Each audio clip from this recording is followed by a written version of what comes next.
If there is one place in Bangkok you need to check out, it's the insane CHATUCHAK weekend market. With over 15,000 stalls, 11,000 vendors and 200,000 visitors every weekend, you're guaranteed to find something here that tickles your fancy. And to answer the common question, the market is also open Wednesday to Friday, but not every stall will be open like on the weekend. However, I would say that visiting on a weekday is less stressful as there's a few less people and also a few less hundred stalls to visit. Join me on a day here as I navigate around the confusing streets, side alleys, and share my tips for making it through this wonderful and mildly terrifying place. Today we're heading to the CHATUCHAK. We're going to the weekend market, which is famous for being big and cheap and not really that cheap more likely than not, but we'll see. I arrived using Grab Bike, but obviously the Metro and the Skyline go nearby as well, so it's not too difficult to get there using Google Maps. When I arrived, I decided to walk around the outside road first before going into all the little alleyways, as it's pretty easy to get lost in there. So I started off simple by going around the outside and sniffing things. Unfortunately, the prices do go up and down a lot. For example, the incense was pretty cheap, but the bookstore was very expensive. It can be hard to tell what a good deal actually is, but I think it ultimately depends on what you feel like is a good deal and how it compares to the prices back in whatever country you're from. If you're looking for something very specific, I would say you're probably better to just wait and wander instead, because there's literally everything there, and trying to find anything too specific is kind of like looking for a needle in a haystack. There are different general sections, but even within those there's a lot of variety and you may not be able to find what you're looking for. I just got my first purchase, some linen shorts. I wasn't expecting to buy anything, honestly, but here we are. This is wild. This place just goes on and on and on. I feel like I'm gonna need to come back the second day. Like, I've been here, I don't even know how long, but this is wild. What I really liked about this particular market is that it's not just a bunch of stuff that kind of feels like it's been shipped in for China. There is a lot of new stuff, but it feels more local, and there's also a lot of vintage reworked goods and innovative designs. There were a lot of really cool bags, which was probably one of my favorite things I kept seeing around, and there were even entire stores dedicated to things like Sesame Street and The Simpsons.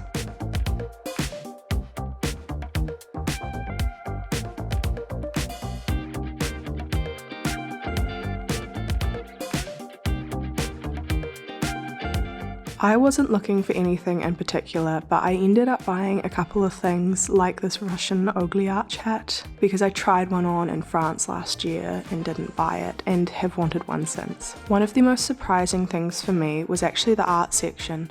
I was really impressed by a lot of the different local artists, and if I were to live in Bangkok or could pay the probably exorbitant shipping costs, I actually think I would have brought something. I'm also very upset I didn't buy one of these mugs. I need to go back to Bangkok specifically for the purpose of buying one, but also if I'd brought it with me, it would have been destroyed at some stage on my long-term travels anyway.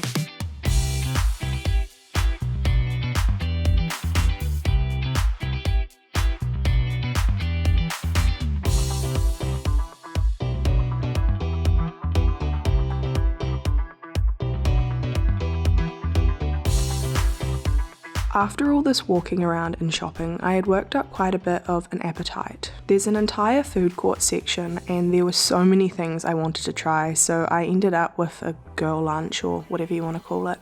I got a pork skewer to start, which was amazing, and then some quail eggs with cabbage that really just tasted like regular eggs. I also got an orange juice and some good old mango sticky rice.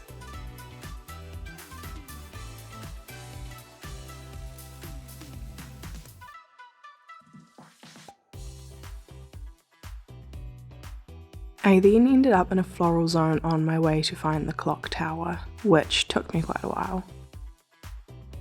I finally have found the clock tower in the centre of the market, and it's really bright. I should have my sunglasses on, but when you go out of the sun you can't see anything, so yeah, I finally found it though, and it's hot, it's boiling. Once again, there is a never-ending maze of stores. I ended up buying this denim bag that I have since been using and abusing everywhere.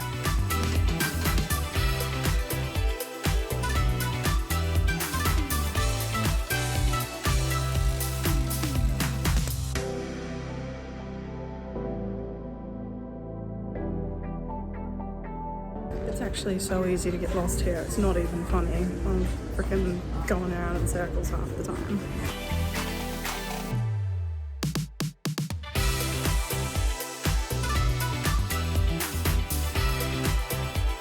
I'm lost again. After getting lost a few times, I managed to make my way out of the labyrinth and then headed back to my hostel. So I booked my Grab and came back. I think I spent like 5 or 6 hours there, but I think I saw everything, just too tired, too hot. I got an early dinner as I had spent around 7 hours at the market in total. I had some pad thai, which isn't the best I've had but was still filling after the many miles of walking I did. I had an absolute blast at the market, but I would definitely recommend to bring lots of water as more likely than not you're going to be there for a long time. Also 5 baht coins to use the bathroom and a decent size bag or backpack to shovel your purchases into. Also make sure you grab a map on your way in or take a photo of it, and doing things section by section should save you from getting too lost. Thank you for watching, and I hope you tune in for the rest of my Bangkok adventures. Toodles!